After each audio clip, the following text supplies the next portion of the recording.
Big TV భక్తి సమాచారం WhatsApp ఛానల్లో జాయిన్ అవ్వండి. అన్ని విశేషాలు ఎప్పటికప్పుడు తెలుసుకోండి. మహాశివరాత్రి రోజు ఈశ్వరుణ్ణి ఎలా పూజించాలి, ఏ విధంగా ఆరాధించాలి అంటే శివారాధనకి భక్తి శ్రద్ధలు ముఖ్యము. శివరాత్రి రోజు జాగరణ ఉపవాసం చేయడం అంటే అన్నం మానేయడము, లేదా ఏదో ఒక పని చేసుకుంటూ రాత్రంతా ఖాళీగా ఉండడమో ఇవి జాగరణ కాదు, ఉపవాసాలు కాదు. ఉపవాసం అనగా ఆవాసమని. మీరు శివనామస్మరణ చేసుకుంటూ మీరు ఏ పని చేసినా ఈశ్వరుడిని దృష్టిలో పెట్టుకుని చేస్తున్నాననేటువంటి భక్తి భావనతోటి ఉండాలి. ఆ రోజు ఉదయం నుంచి సాయంత్రం వరకు కూడా ఇంట్లో శివారాధన, ఈశ్వరాభిషేకాలు వంటివి ఆచరించుకుంటూ, రాత్రి సమయంలో కూడా శివనామస్మరణ వంటివి చేసుకుంటూ, శివుడి కోసం జపం వంటివి, తపం వంటివి, ధ్యానం వంటివి కూడా ఆచరించడం శివరాత్రిలో ఉన్నటువంటి, శివరాత్రి రోజు దాగున్నటువంటి రహస్యము. ఎవరైతే సిద్ధి పొంది ఉన్నారు, మంత్రోపదేశం పొంది ఉన్నారు, ఎవరైతే గురువుల ద్వారా ఉపదేశం వంటి పొంది ఉన్నారో అటువంటి వారికి శివరాత్రి ఒక అద్భుతమైనటువంటి అవకాశం.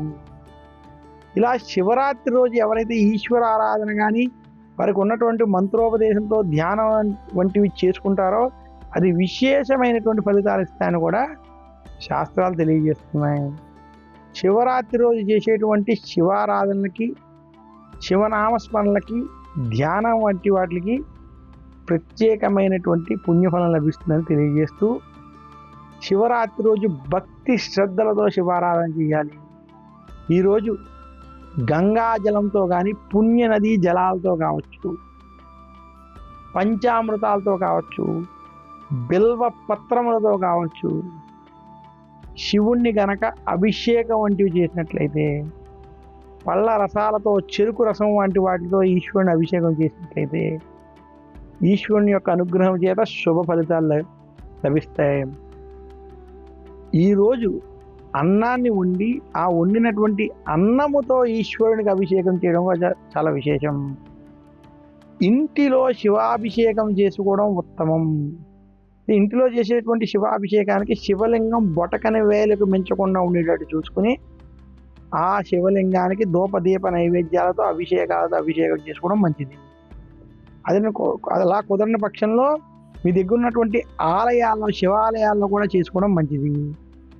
మనకు ఉన్నటువంటి ద్వాదశ జ్యోతిర్లింగాల్లో, పంచభూత శివలింగాల్లో, లేదా ఎటువంటి శివక్షేత్రాల్లో అయినా సరే శివారాధన వంటివి చేసుకోవడం, అభిషేకాలు వంటివి చేసుకోవడం వల్ల విశేషమైనటువంటి పుణ్యఫలం లభిస్తుందని తెలియజేస్తూ, మరొక్కసారి అందరికీ మహాశివరాత్రి యొక్క శుభాకాంక్షలు తెలియజేస్తూ, ఈశ్వరుని యొక్క అనుగ్రహం అందరికీ కలగాలి. ఈశ్వరుని యొక్క అనుగ్రహం చేత అందరూ శుభ ఫలితాన్ని పొందాలి.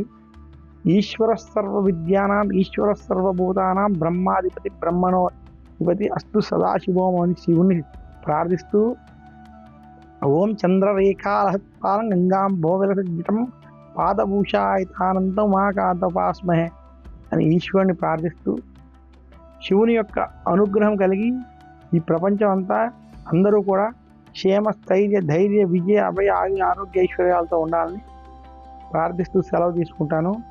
ఈ ప్రత్యేక కార్యక్రమాన్ని వీక్షించినటువంటి ప్రేక్షకులకి శుభాలు కలగాలని కోరుకుంటూ, ఈ కార్యక్రమాన్ని ప్రసారం చేసినటువంటి యాజమాన్యానికి కూడా నా హృదయపూర్వక ధన్యవాదాలు తెలియజేస్తాను.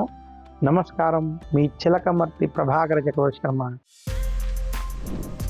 For more videos like this, subscribe Big TV channel.